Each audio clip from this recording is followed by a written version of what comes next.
walking barefoot in the middle of the night, guided by the heavy silver artificial light, looking down at the pattern that we carefully laid, 100 wooden arrows in the shadows that we made. We picked the dark walnut, we measured every line, we swore that this foundation would be beautifully fine. But now the floor is freezing and the underlay is dead, and I'm pacing on the geometry of everything you said. And I'm trapped upon the angles of the cold chevron, waiting for a warmth that is already gone. Every piece of timber is an arrow in the floor, pointing me directly to a locked and heavy door.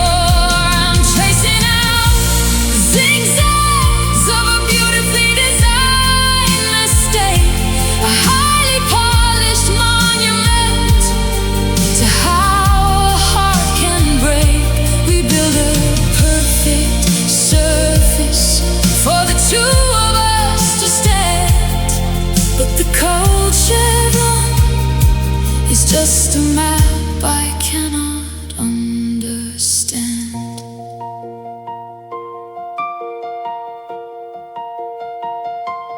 I remember laying here and staring at the ceiling, overwhelmed completely by the heavy golden feeling. You traced the wooden grain right underneath my spine and told me that the future was permanently mine. Now the varnish is a mirror for the lonely and the gray, and quiet witness to the day you walked away. The craftsmanship is flawless, the symmetry is tight, but it cannot hold together what was broken in the night. You can cut the heavy timber into perfect little parts, you can engineer a floorboard, but you cannot engineer our hearts. The geometry is rigid and the edges are so sharp, plucking at the sorrow like a heavy wooden heart.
Follow the line,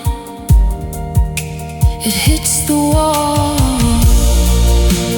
nowhere left to walk, just the cold chevron.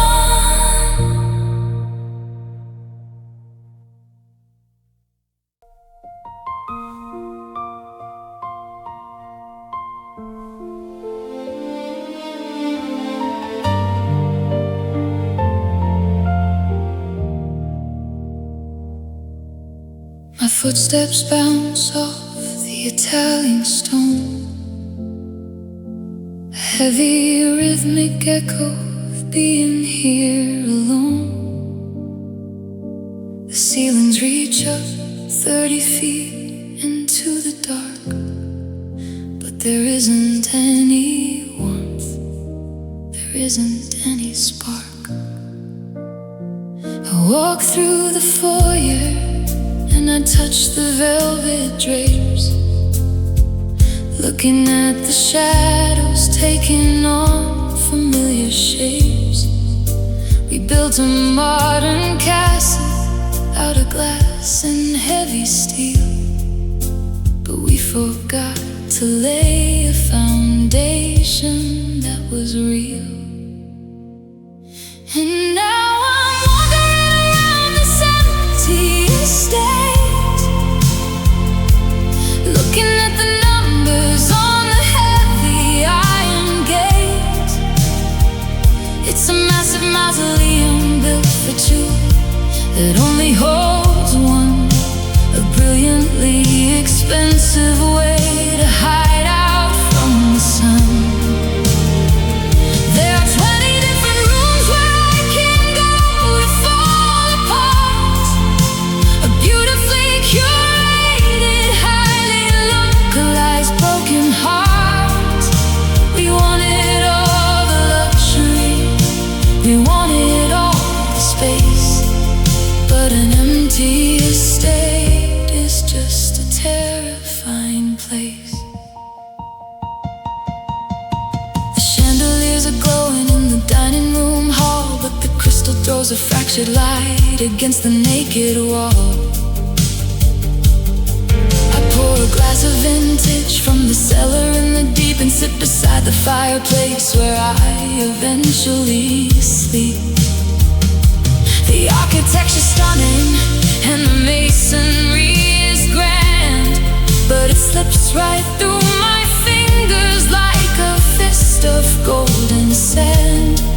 You can buy the finest marble, you can polish up the brass, but you cannot buy a mirror that won't show you who you are in the glass. They say a man's home is his fortress and his crown, but my heavy gold tiara is just dragging me right down. I'm a solitary ghost inside $1 million shell, ringing every single heavy, silent and abandoned bell. And now I'm wandering around this empty estate, looking at the numbers on the heavy iron gate. It's a massive mausoleum built for two that only holds one, a brilliantly expensive way to hide out from the sun. There are 20 different rooms where I can go to fall apart, a beautifully curated, highly localized broken heart. We wanted all the luxury, we wanted all the space, but an empty estate is just a terrifying place. The empty estate echoes in the hall. Turn off the crystal, lock the heavy door. Too much room to breathe, too much room to bleed. Empty estate.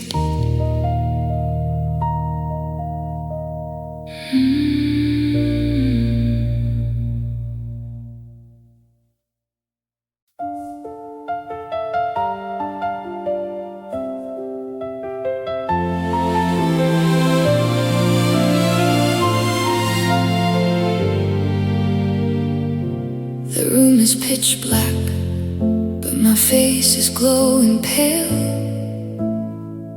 reading through the history of how we started to fail. I'm swiping through the gallery, zooming in on your eyes, trying to find the exact moment of the quiet goodbyes.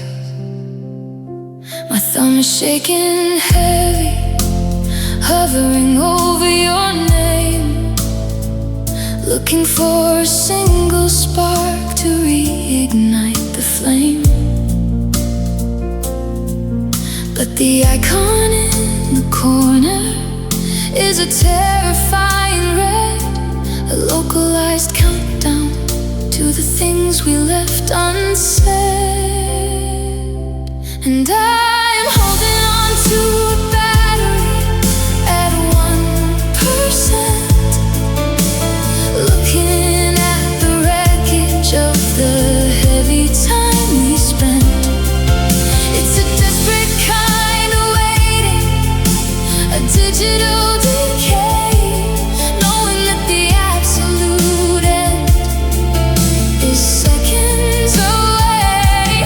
I need a single message, I need a final text, a tiny little coordinate to tell me what is next. But the power is completely draining out of the glass, watching the very last fraction of our history pass.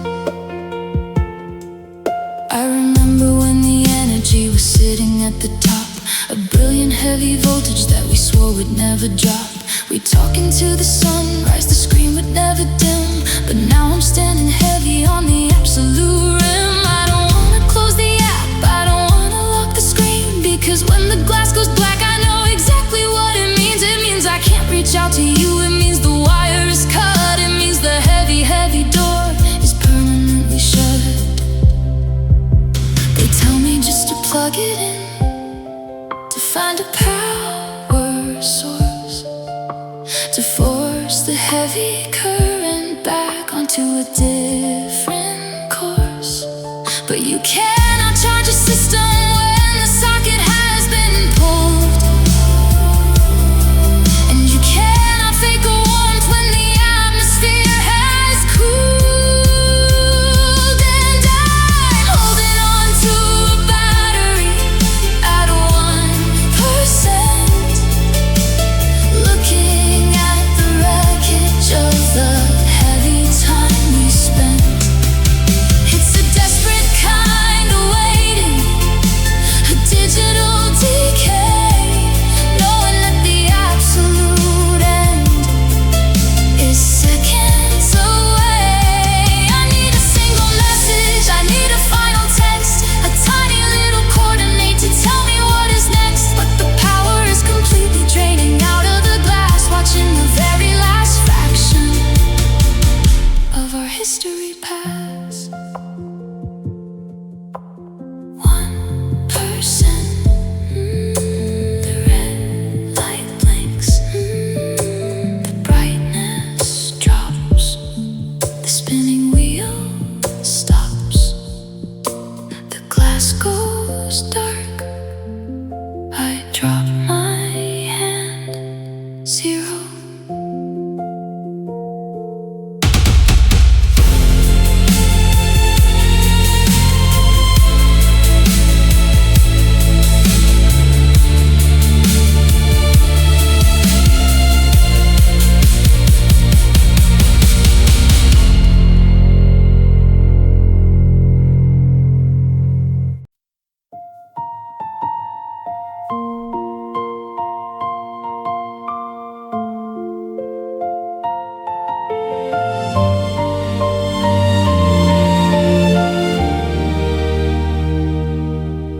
The morning sun is shining, but it hits a heavy gray. The vibrancy we painted has been quietly washed away. I look around the bedroom at the fabric and the floor, but nothing holds the brilliance that it used to hold before. I remember how the golden hour used to warm the wood, how the deep and heavy crimson of your velvet jacket stood. But the atmosphere is muted now, the contrast is all gone, and I'm shivering in the pastel of a terrifying dawn. And I'm bleeding out the colors, watching every pigment fade, trapped inside the monochrome of choices that we made. You you took the brilliant blue and drained the living spectrum out of everything I knew. The canvas is completely ruined, saturated in the rain. A beautiful disaster dissolving down the drain. I'm a solitary outline in a world that lost its light, bleeding out the colors into freezing black and white. I try to buy the flowers just to put them in the glass, hoping that a saturated yellow finally might last. But the petals look like ash against the heavy naked wall, a microscopic symptom of the terrifying fall. I'm living in a photograph from 1952, a highly curated depression with an absolute view of everything that used to be so blinding and so bold, now freezing in the shadows of the devastating cold. They tell me time will bring the heavy saturation back, that eventually the light will break the heavy endless black. But you were the primary palette, the pigment in the dye, and you cannot paint a sunset without colors in the sky. And I'm bleeding out the colors, watching every pigment fade, trapped inside the monochrome of choices that we made. You took the heavy yellow and you took the brilliant blue and drained the living spectrum out of everything I knew. The canvas is completely ruined, saturated in the rain. A beautiful disaster dissolving down the drain. I'm a solitary outline in a world that lost its light, bleeding out the colors into freezing black and white. Bleeding out the colors, everything is gray. The paint is washing off, the water runs cold. No more gold, just the shadows fading out.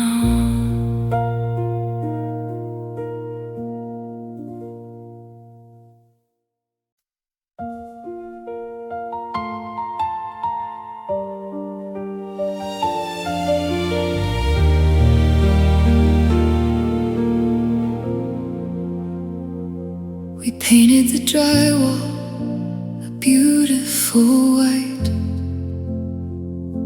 and hung up the fixtures to mimic the light.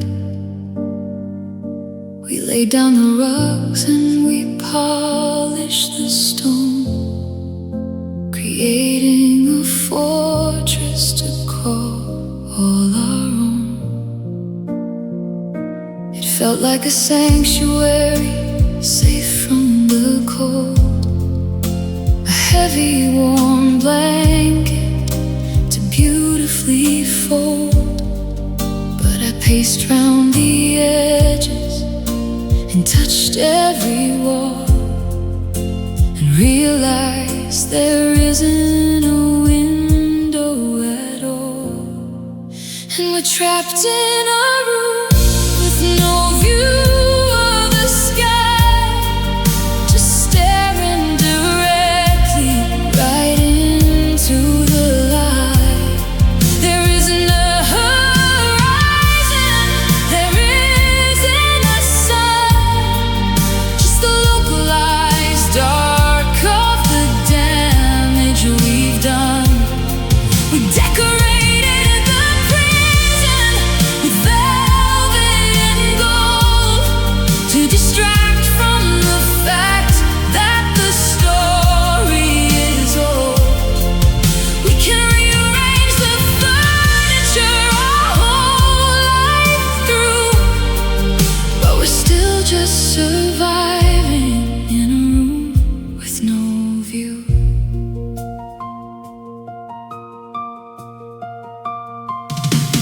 tried hanging mirrors to fake the expanse, to create an illusion, a ghost of a chance. But they only reflect the exact same four walls, and the heavy dead silence that echoes and falls. The oxygen's thinning, the atmosphere's tight. We're burning up the very last drop of the light.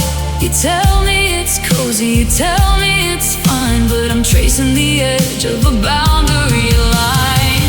You can't navigate a future without any stars. You can't heal a wound when you're trapped in the scars. A home isn't a home if you can't see the street. It's just a beautifully furnished, quiet defeat. And we're trapped in a room with no view of the sky, just staring directly right into the light. There isn't a horizon, there isn't a sun, just the localized dark of the damage we've done. We decorated the prison with velvet and gold to distract from the fact that this story is old.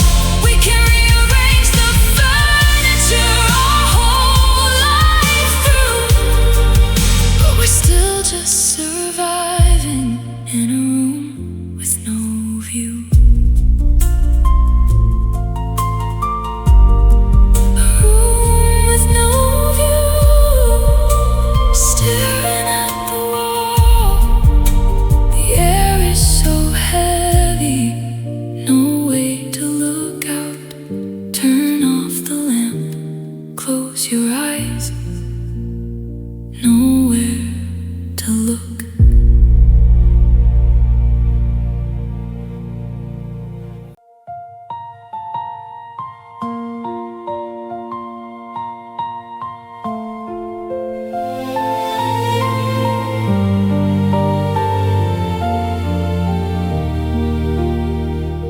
I'm sitting in the dark with the brightness turned down low, watching the percentage on the heavy screen go. It's resting at a 5, it's a glowing, burning red, a digital countdown of the tears I haven't shed. I'm typing out a message that I know I shouldn't send, a desperate little paragraph to try and stop the end. But my thumbs are moving slowly, and the processor is cold, and the story that we're writing is already getting old. And I'm holding on to a dead battery, watching the light decay, a localized eclipse that is washing you away. The screen is going black, the reflections coming through, and the only thing I'm looking at is me instead of you.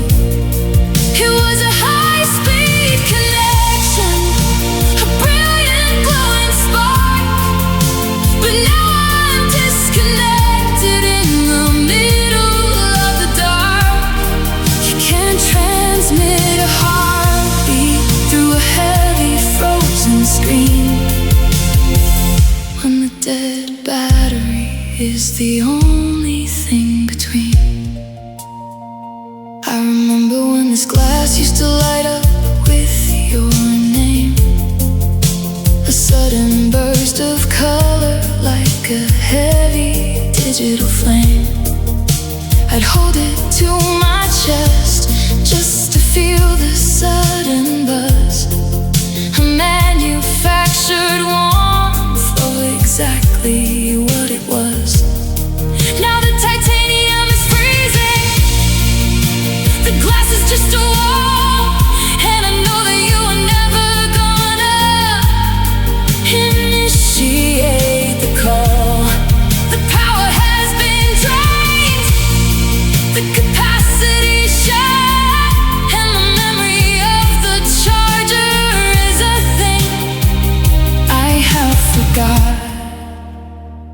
You can plug it in the wall, you can try to find the wire, you can beg the heavy current just to reignite the fire. But a system will completely shut down when it is done, and you cannot force a broken screen to imitate the sun. And I'm holding on to a dead battery, watching the light decay. A localized eclipse that is washing you away. The screen is going black, the reflections coming through, and the only thing I'm looking at is me instead of you.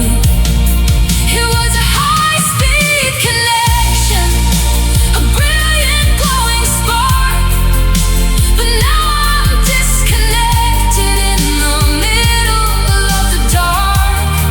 You can't transmit a heartbeat through a heavy frozen screen when the dead battery is the only thing between.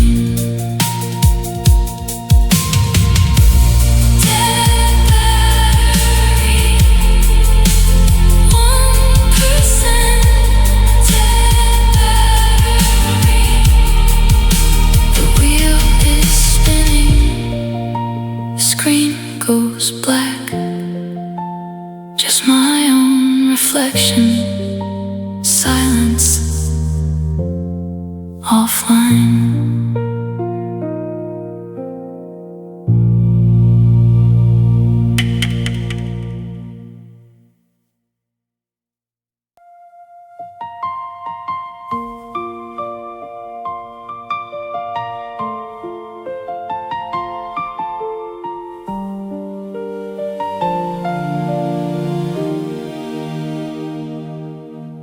Spread the heavy parchment right across the hardwood floor, trying to find the exact coordinate of what we were before. I'm tracing out the boundary lines with trembling fingertips, looking for the sudden drop where all the warmth eclipses. The topography is jagged and the altitudes are sheer. It's a beautifully drawn portrait of the way you disappeared. I can see the exact mountain where the avalanche began, and the terrifying valley where the freezing river ran. And I'm navigating blindly through a map of the cold, watching all the heavy, bitter centuries unfold. Every latitude is frozen, every longitude is sharp, like a violently dismantled heavy silver harp. I'm looking for a single spark, a solitary fire, but the ink is just a record of a beautifully dead desire. The compass needle shattered and the mercury has dropped, stuck inside a winter where the beating completely stopped.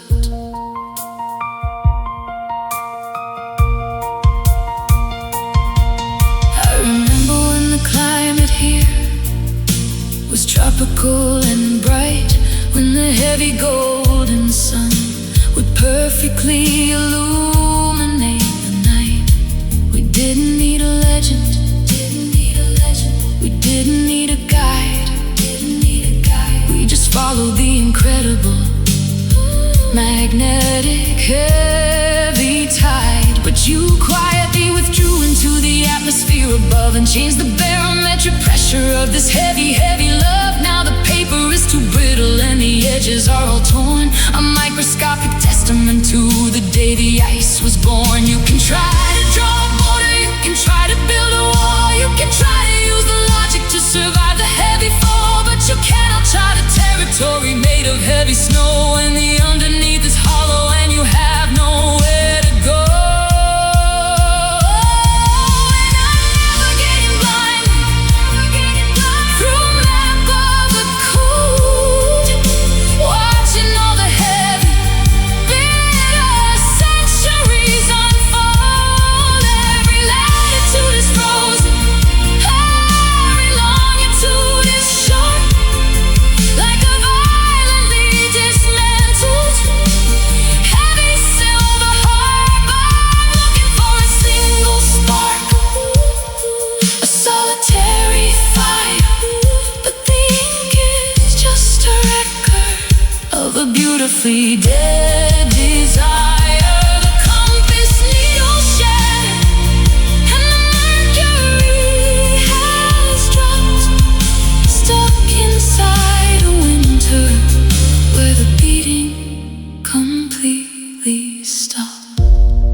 A map of the cold, breath in the air.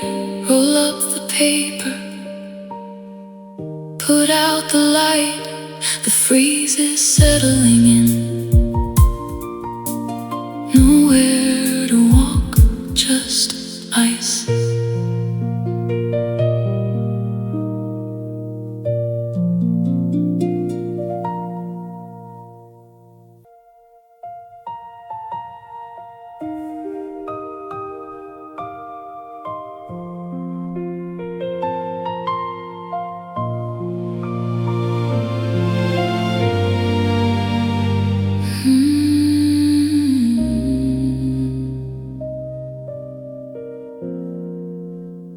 I don't have the energy to raise my voice tonight.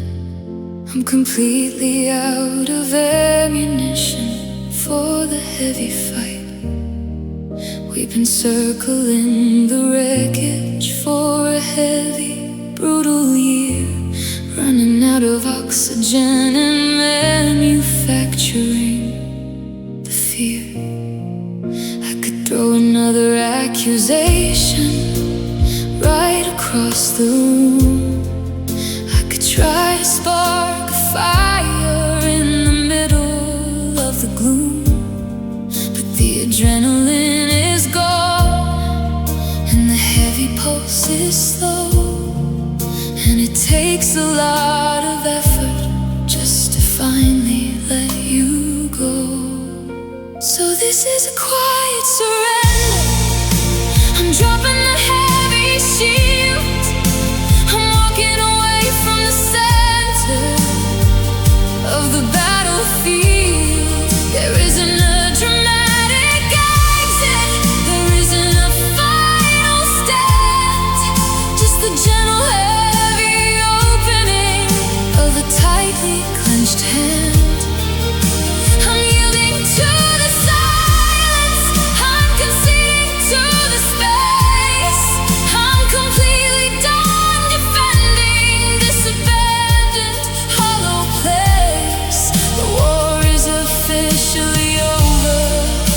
The heavy flags are furled.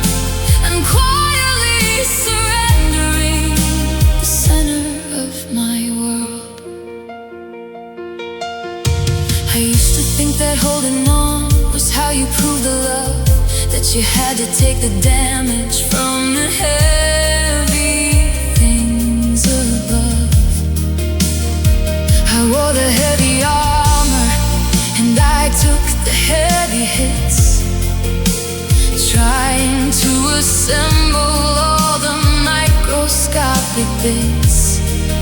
But resistance is a poison when the tide is meant to turn, and you cannot stop the timber when the house decides to burn.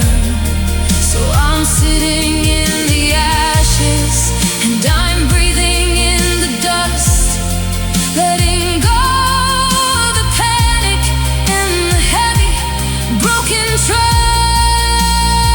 They say a heart breaks most when it shatters in the dark, when the iron meets the anvil and extinguishes the spark. But the absolute most terrifying sound I ever heard was the deafening silence when we ran out of words. So this is a quiet surrender. I'm dropping the heavy shield. I'm walking away from the center of the battlefield. There isn't a dramatic exit. There isn't a final stand. Just the gentle, heavy opening of a tightly clenched hand. I'm yielding to the silence. I'm conceding to the space. I'm completely done defending this abandoned, hollow place. The war is official.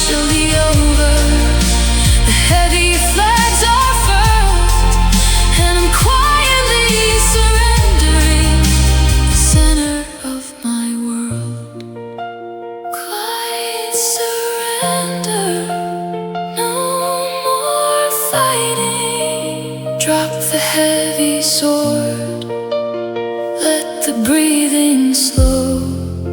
The room is so quiet, close my eyes. I yield.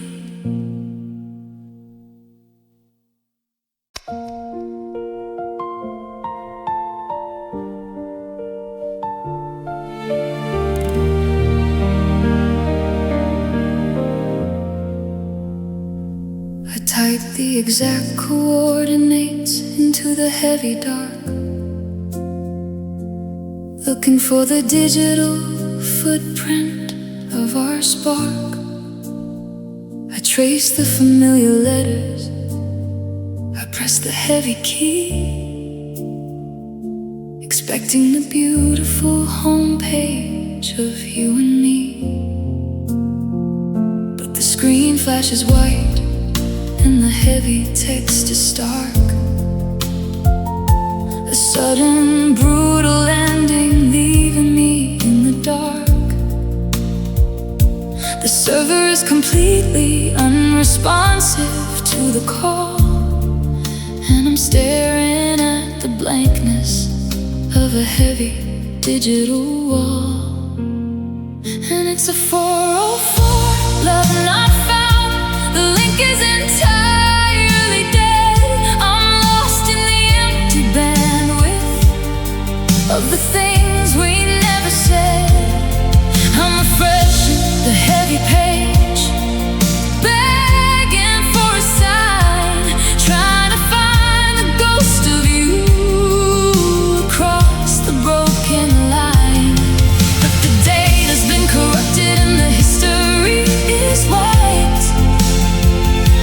A highly localized disaster of the promises we typed. I'm a solitary user stranded on the empty ground, staring at the heavy screen. 404, love not found.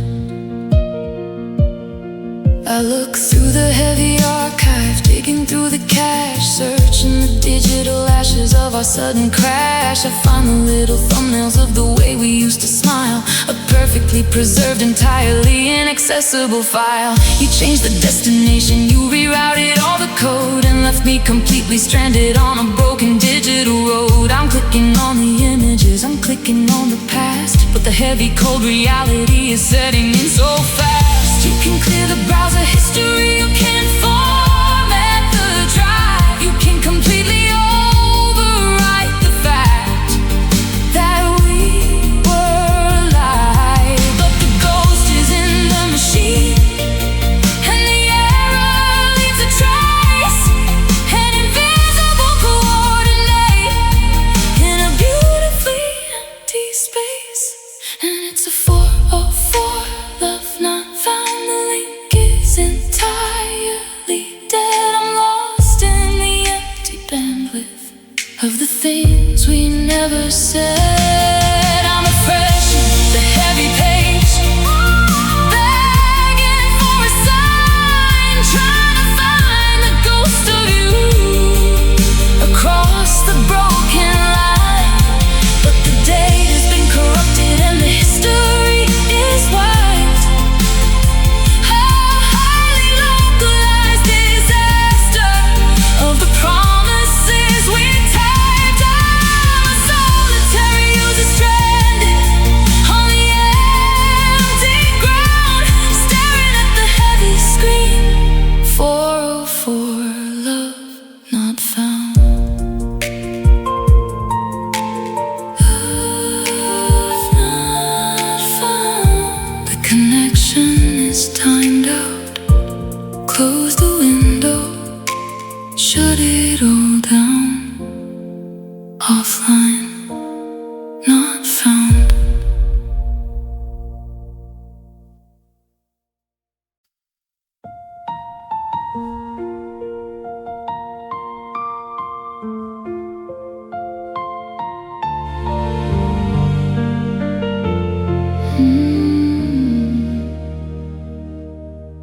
I pull the heavy fabric shut across the window pane. block out all the city lights and muffle out the rain. The room is swallowed completely by a heavy, breathless black, a localized eclipse, because you're never coming back. I run my fingers down the weave, it's soft against my skin, a deeply woven barricade to keep the sorrow in. It's quiet in the darkness, it's a beautifully designed trap where I can sit and let the heavy memories overlap. And I'm drowning in these velvet shadows, heavy and so deep, a luxurious asylum where the ghosts refuse to sleep. It wraps around my shoulders like a heavy, cold embrace, a beautiful disaster in a highly curated space. I'm sinking in the texture, I'm swallowed by the dark, looking for a single ember, begging for a spark. But the fabric just absorbs it, turning everything to gray, trapped inside the velvet shadows where you used to stay.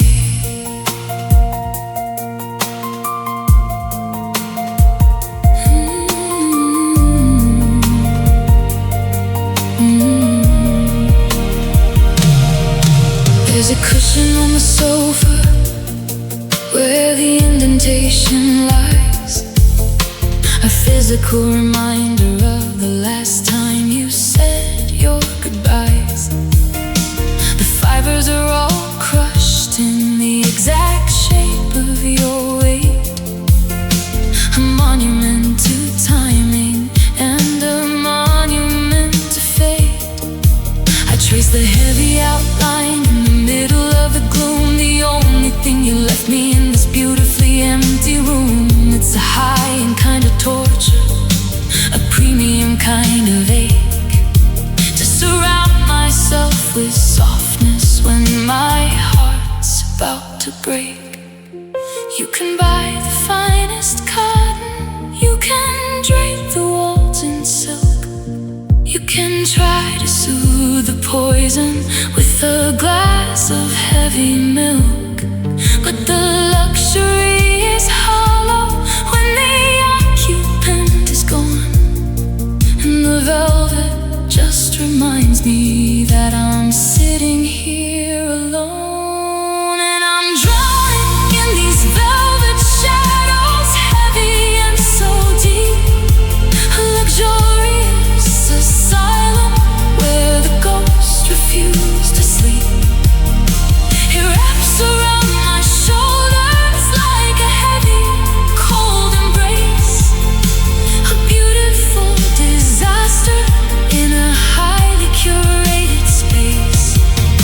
I'm sinking in the texture, I'm swallowed by the dark, looking for a single ember, begging for a spark.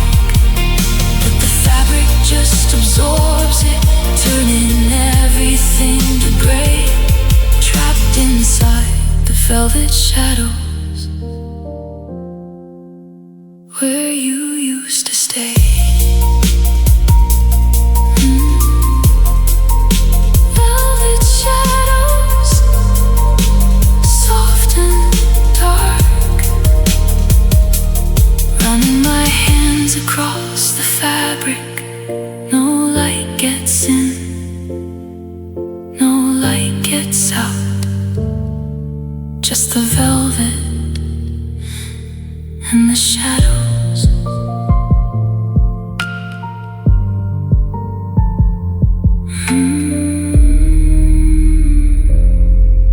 And the shadows.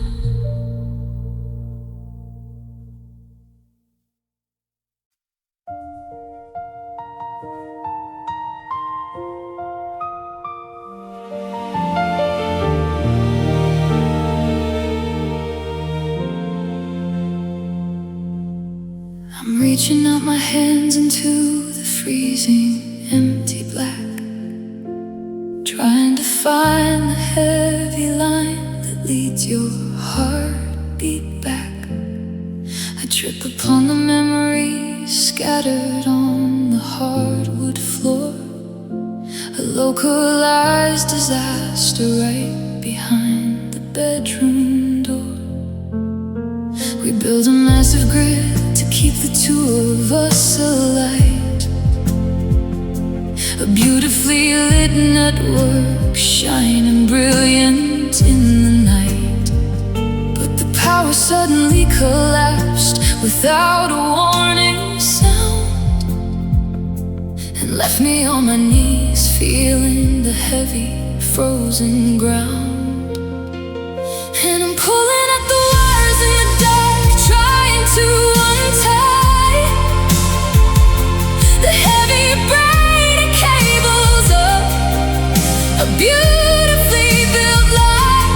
I'm feeling for a current, begging for a sudden spark, but I'm only getting tangled in the wires in the dark. The copper is exposed and it is dangerous to touch, a terrifying symptom of completely loving you too much. I'm blindly tracing history with nothing left to see, trapped inside the heavy cords connecting you and me. I remember when the energy was running through the floor, a brilliant glowing circuit that I couldn't ask for more. But you quietly unplugged it and you tore the fabric bare, and let the heavy static fill the freezing midnight air. And now I'm kneeling in the shadows, trying to separate the threads of the broken communication lying heavy round our beds. I grab a jagged memory and I feel the sudden burn, a painful little lesson that I never want to learn.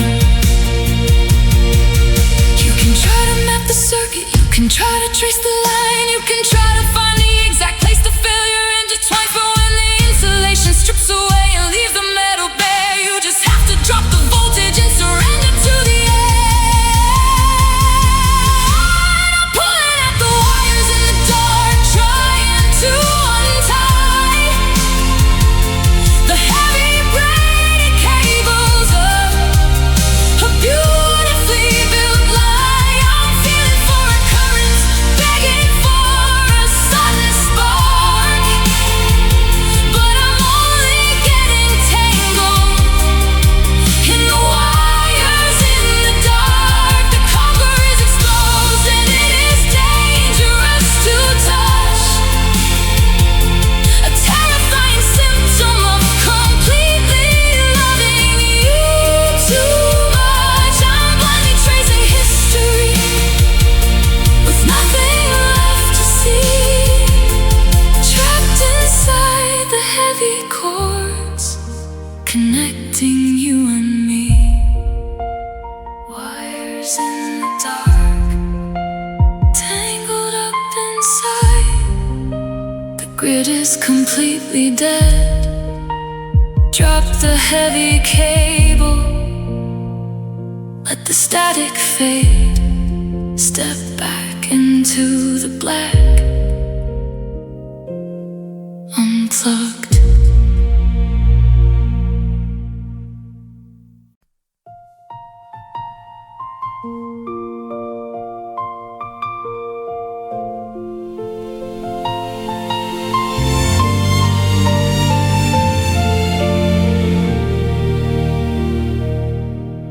I laid the heavy sandbags by the heavy wooden door. I memorized the tactics of this quiet, bitter war. I built a concrete bunker in the center of my mind, and left the heavy wreckage of our history behind. I swore I wouldn't call you, I swore I wouldn't break. I calculated every single move I had to make. I had the perimeter secure, the iron gates were locked, but I didn't hear the whisper when the heavy shadows knocked. And now I'm watching the collapse of my very last defense, overwhelmed completely by the heavy consequence.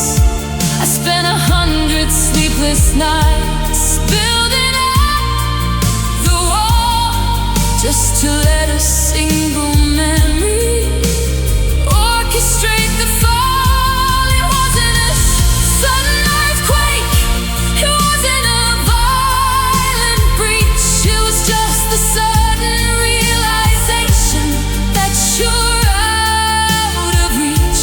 I'm standing in the rubble with my heavy armor gone, surrendering completely to the quiet of the dawn.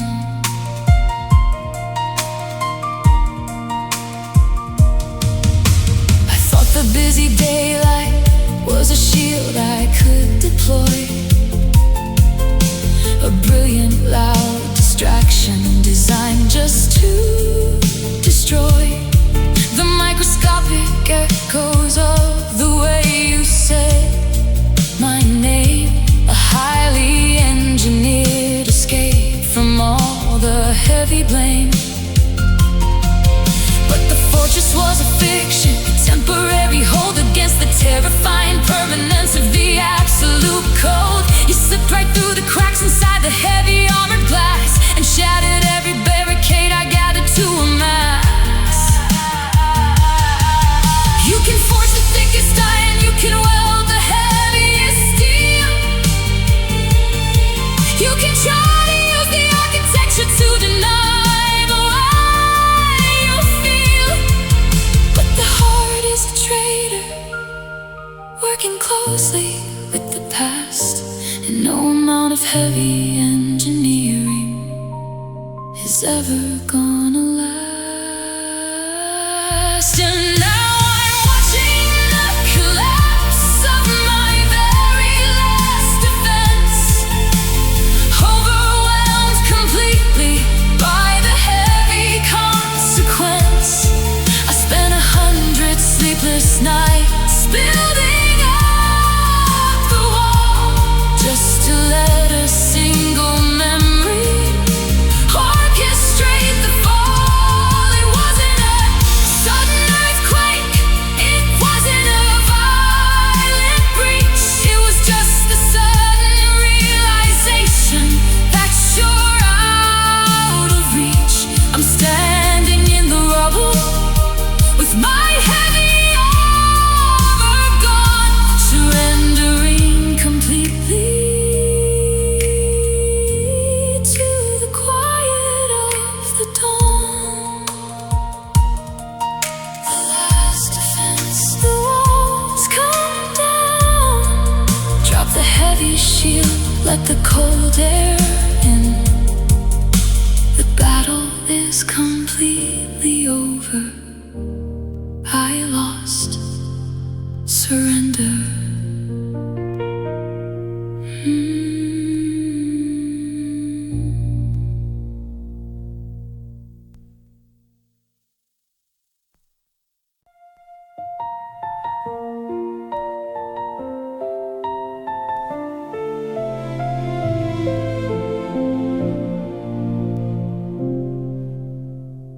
I saw the heavy warning written right across the wall.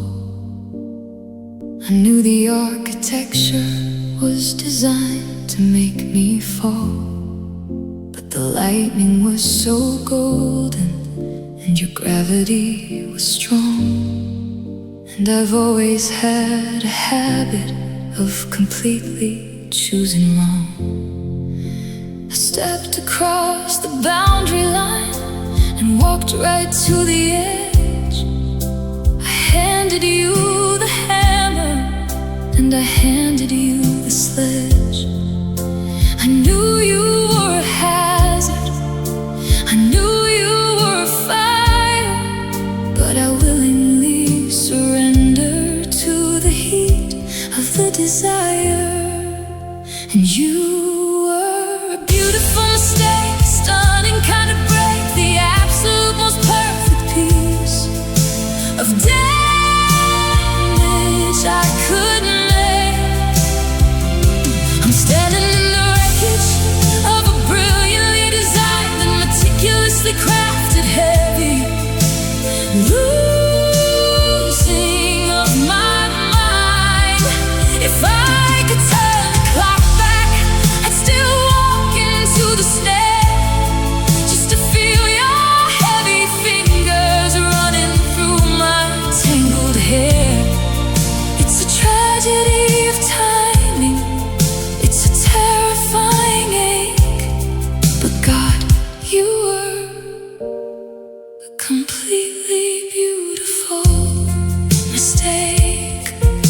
They tell me I should hate you, they tell me I should heal, to try and anesthetize the heavy way I actively feel.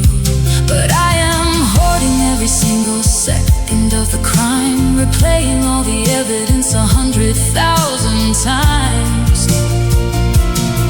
Because the ruin was so gorgeous, the disaster was so grand, like a heavy marble statue sinking down into the sand. I know the math is broken, I know the logic fails, but I am completely mesmerized by all the sharp details.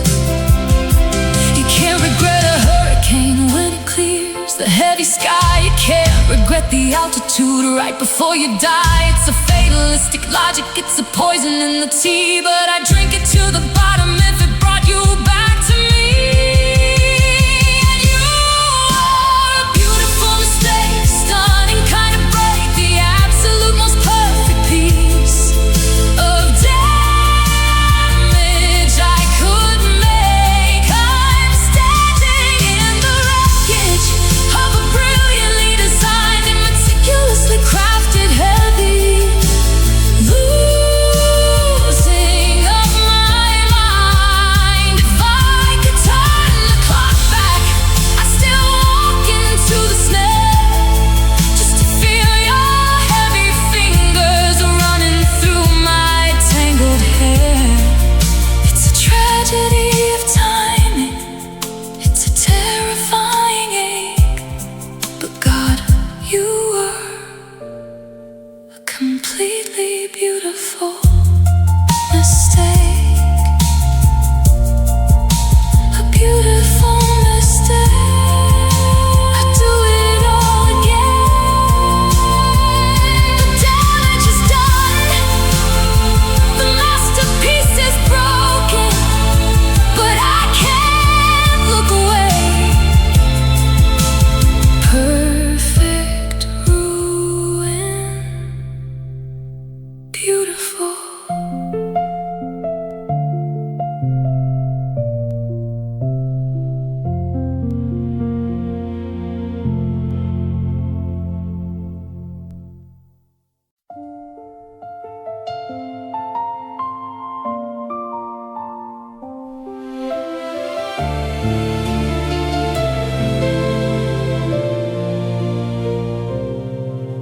The concrete platform shivers from the heavy iron weight. I'm staring at the numbers flashing red upon the gate. The steam is rising slowly in the freezing midnight air, a terrifying testament to how you didn't care. I ran across the city just to try and block the door, to beg you for a fraction of the love we had before. But the whistle blew completely and the metal wheels engaged.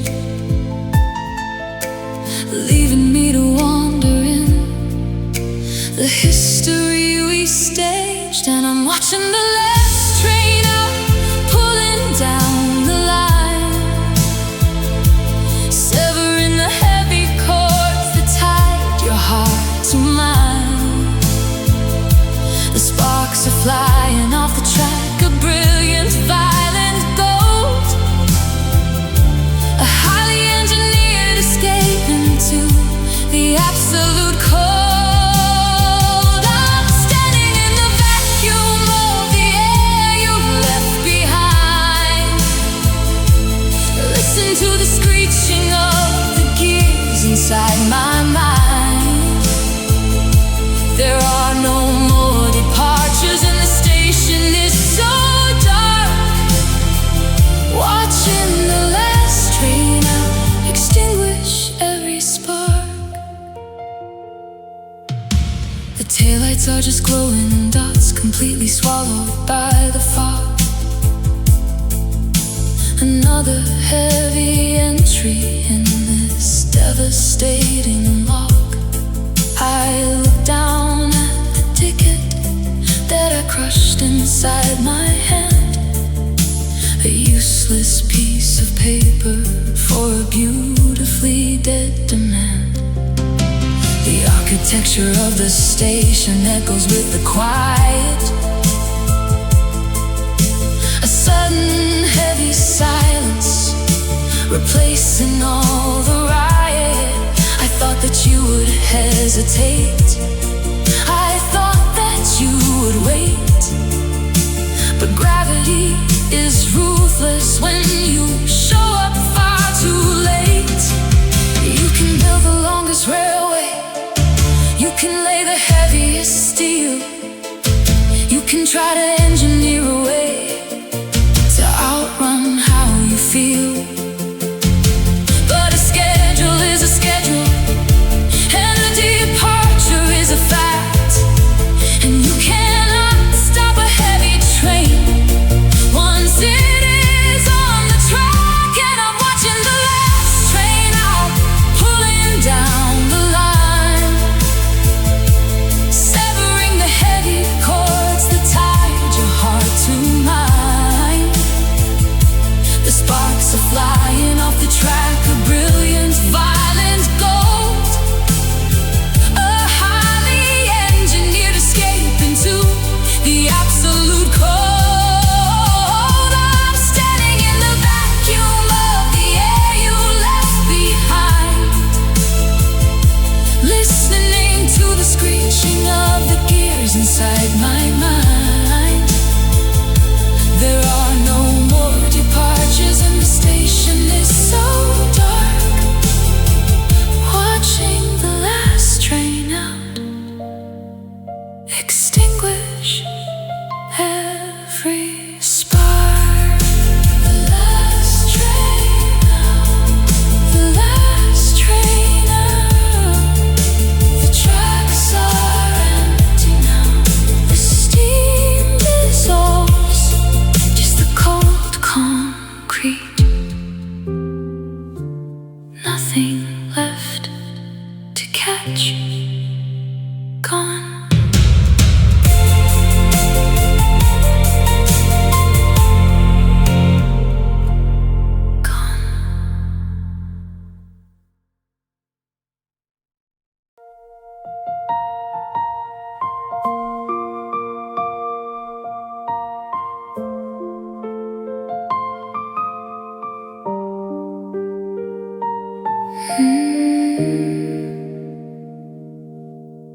I'm sitting on the kitchen floor beneath the glowing light, surrounded by the wreckage of our final heavy fight. The crystal that we bought to toast the future we had planned is scattered in a million pieces right across my hand. I try to sweep the corners, and I try to clear the tile, to clean up the disaster and to fabricate a smile. But every time I reach to pick a memory from the ground, I feel the heavy, jagged edge without a single sound. And I'm holding on to shards of the past, cutting up my hands, bleeding on the hardwood of our carefully drawn plans. I'm trying to glue the pieces of a beautifully shattered vase, just so I can look into the reflection of your face. But the geometry is ruined, and the edges are too sharp, like a violently dismantled heavy wooden heart. You can't repair a diamond when it shatters on the floor. I'm holding on to shards of the past, and I can't hold anymore.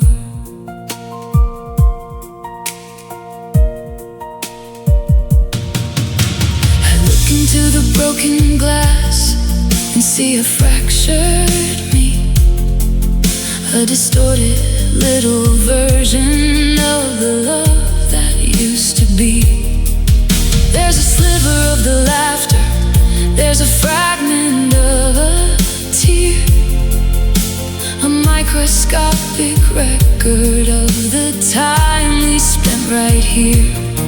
The light catches the angles in a terrifying way,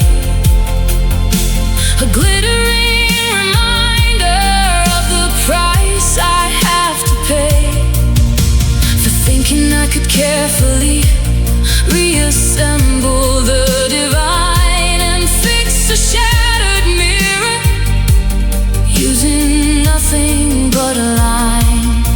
They say that time's a broom that sweeps the heavy dust away, that eventually the panic will surrender to the day. But these microscopic pieces have embedded in my skin, a permanent reminder of the danger I was in. And I'm holding on to shards of the past, cutting up my hands, bleeding on the hardwood of our carefully drawn plans. I'm trying to glue the pieces of a beautifully shattered vase, just so I can look into the reflection of your face. But the geometry is ruined,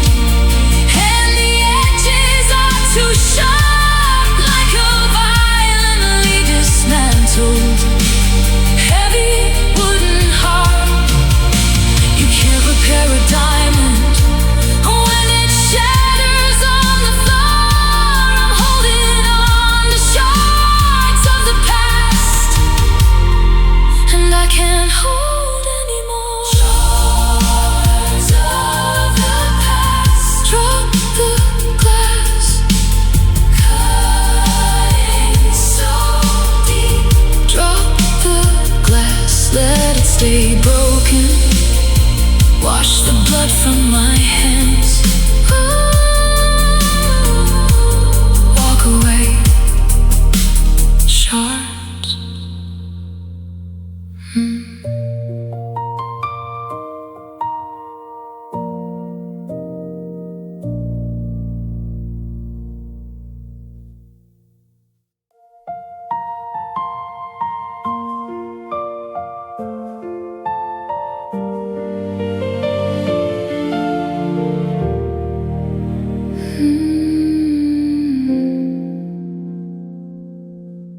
The sunlight hits the window at a heavy golden slant.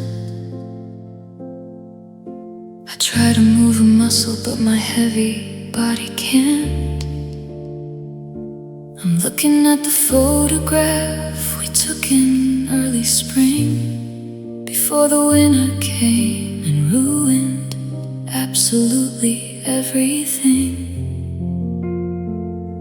is frozen perfectly. Your eyes are looking bright, suspended in the middle of a beautiful warm light. I remember breathing in the oxygen we shared before the atmosphere completely hardened and impaired. And I'm sealed in amber, trapped inside the glow, watching all the centuries around me slowly go. It's a beautiful paralysis, a perfectly clear tune, catching all the heavy light inside this quiet room. I can't reach out to touch you, I can't turn back the clock.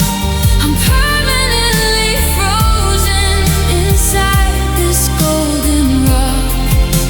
A microscopic tragedy for history to hold, sealed inside the ember and drowning in the gold.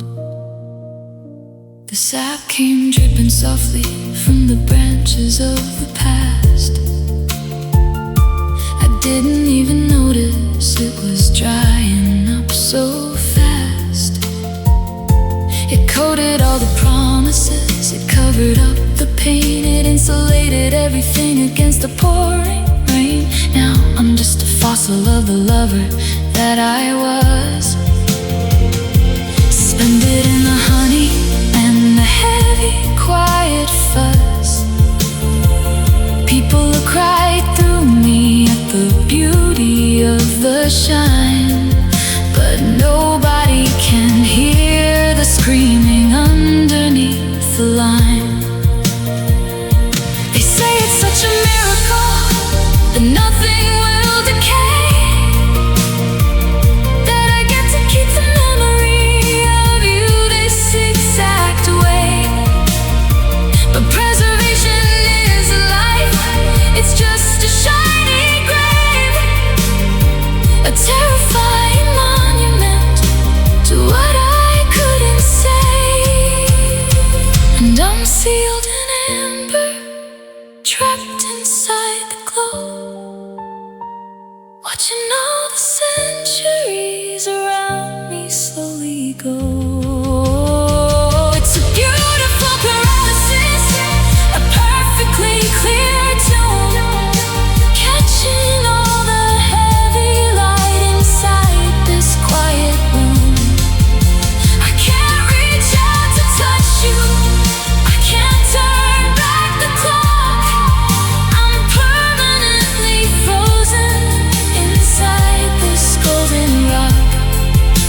A microscopic tragedy for history to hold, sealed inside the ember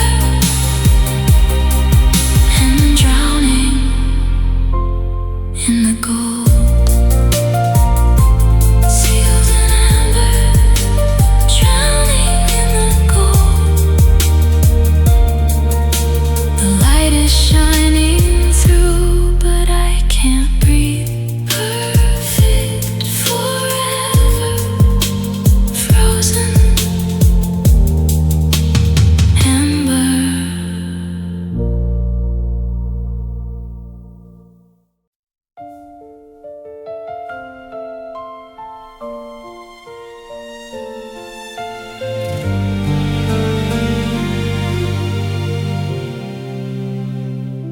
The varnish is gleaming, the surface is tight,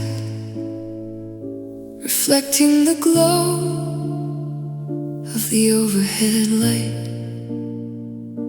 We paid for the premium, we paid for the best, a beautiful stage for the birds in the nest. But I felt a soft spot right under my heel, a hollow vibration that didn't feel real. And one once you discover a crack in the seam, you can't go back to sleep and just finish the dream. So I'm tearing up the floorboards, pulling out the nails, listening to the sound as the heavy timber fails. I'm taking a crowbar to the beautiful veneer to find the exact reason why you disappeared. There's dust in the air and there's blood on my head, dismantling the ground where we used to stand. I'm ruining the room just to look at the dirt, trying to find the foundation of this heavy, heavy hurt.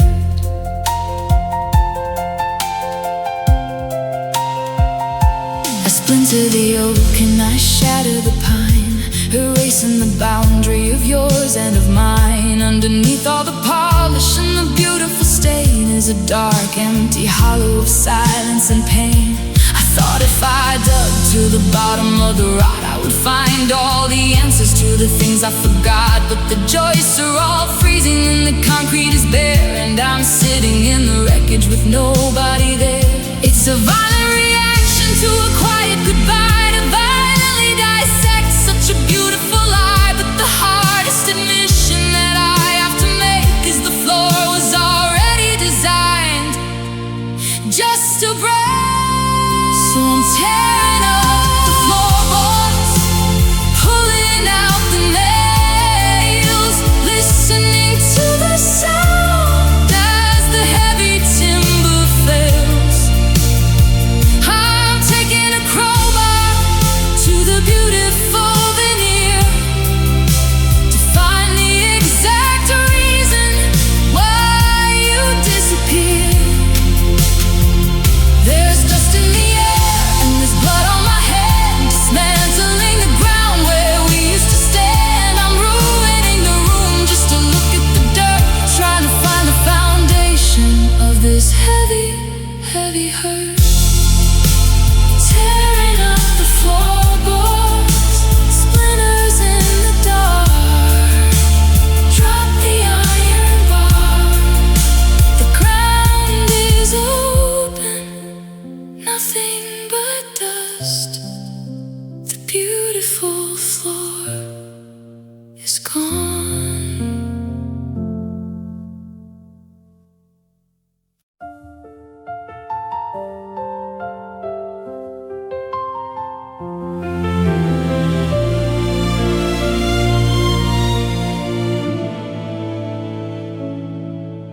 I'm standing on the pavement in the freezing midnight rain, looking at the summit of our beautifully built domain. 70 floors above me, I can see the amber glow through the floor-to-ceiling windows of the life I used to know.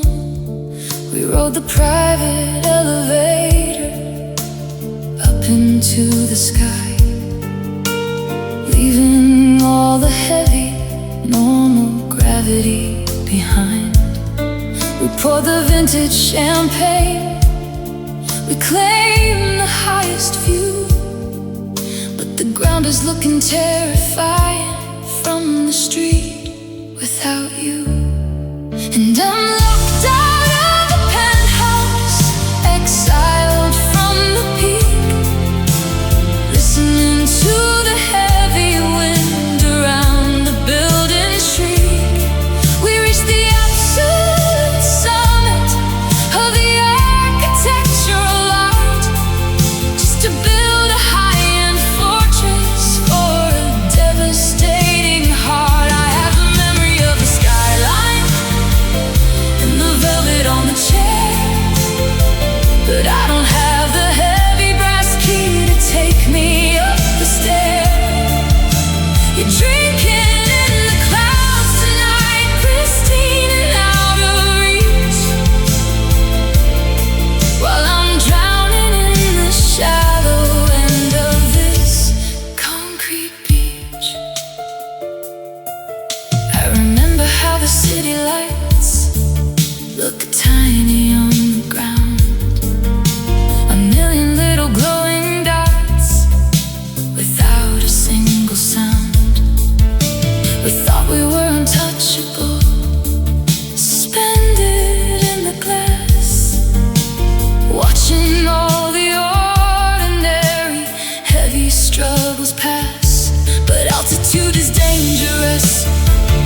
the foundation shifts, and the air gets really thin inside those high-speed silent lifts.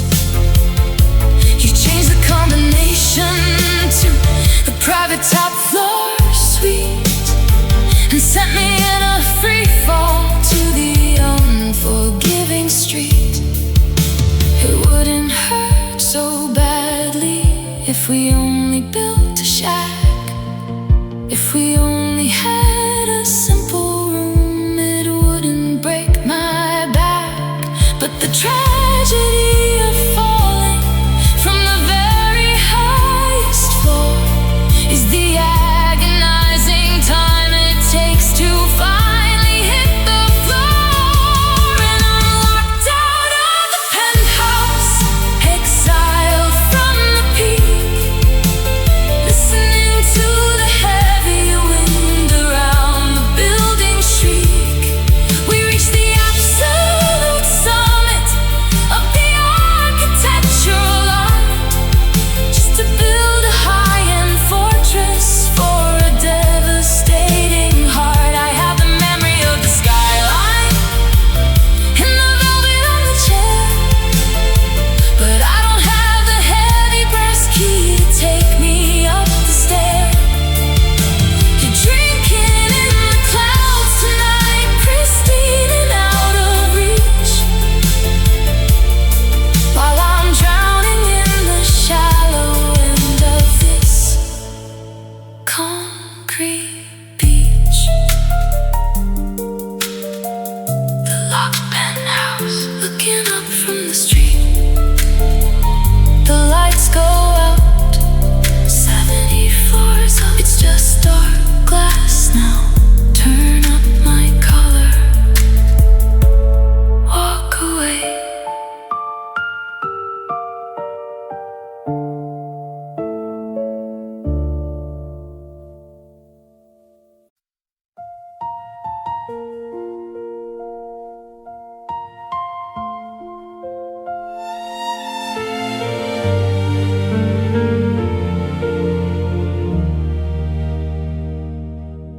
There's a lighter patch of paint upon the living room wall, where the heavy golden mirror used to hang in the hall. You packed up the mahogany, the cotton, and the art, and you loaded up the truck with every functioning part.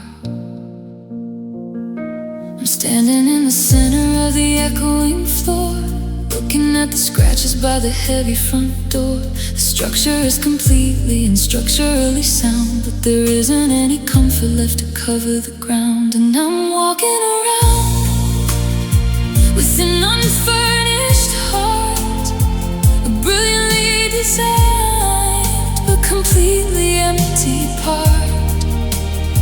The ceilings are so high and the windows are so wide, but there is nothing soft or forgiving inside.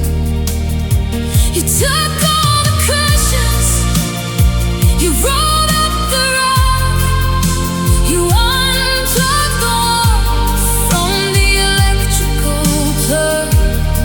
I have all of this space, I have all of this room, but an unfurnished heart is just a beautifully lit tomb.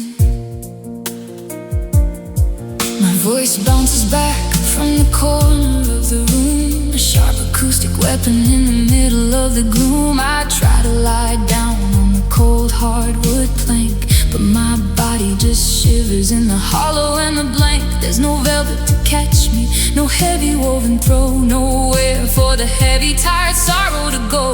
Just the brutal hard angles of the drywall and the trim, and the terrifying silence where the lighting is dim. You can hire a designer, you can buy a new chair, you can try to put a table in the empty cold air, but the furniture of love isn't something you can buy. It takes years to build a sofa that can hold you when you cry.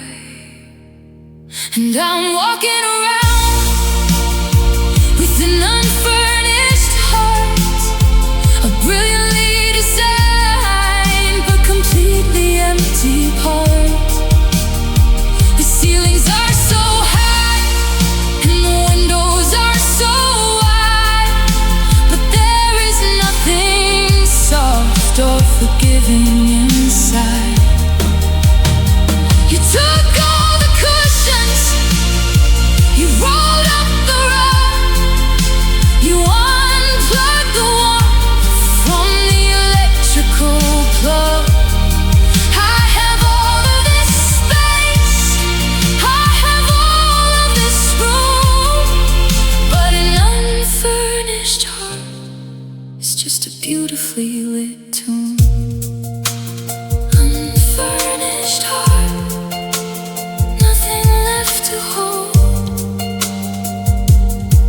The acoustics are sharp. The floor is so cold. Empty square footage, unfurnished, alone.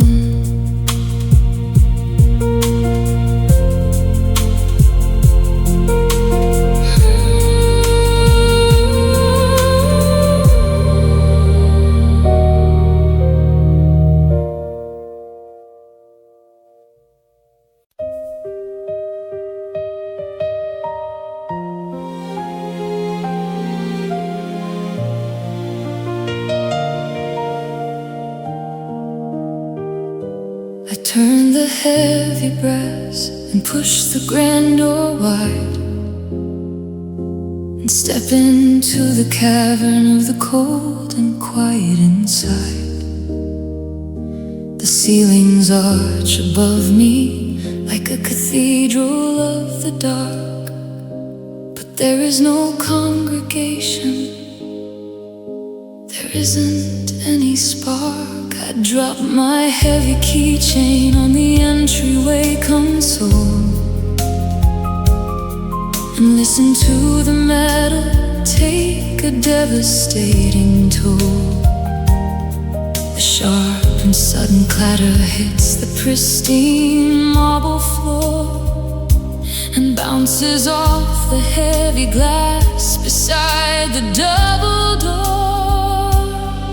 And I'm drowning in the echoes in the foyer, standing like a stranger, a solitary voyeur, listening to the sound of my own arrival fade into the heavy shadows of the choices that we made. This used to be the space where the welcome home was warm, a beautifully lit harbor hiding from the storm. But now it's just a hollow chamber, vast and completely bare, where the echoes in the foyer prove that you are never there.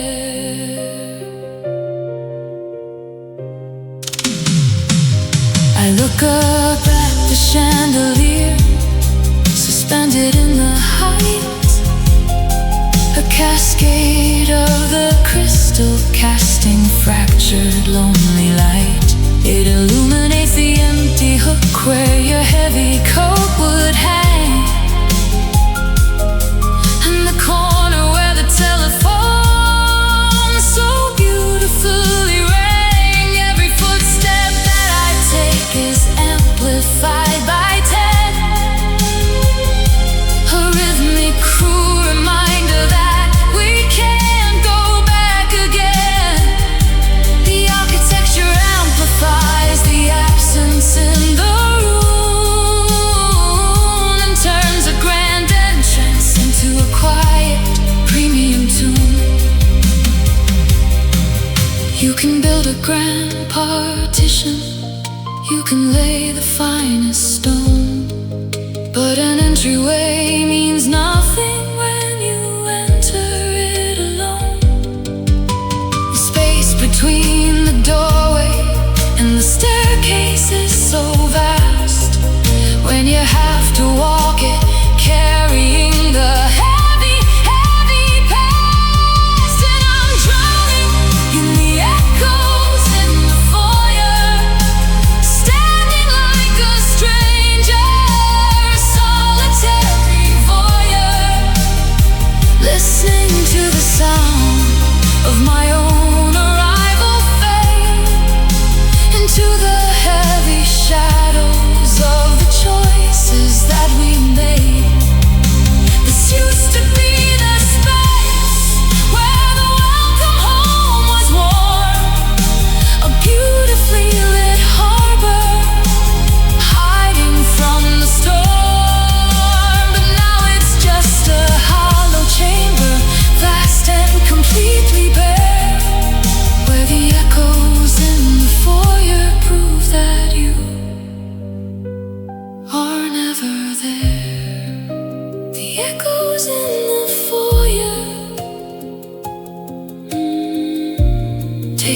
coat. Leave the shoes by the door.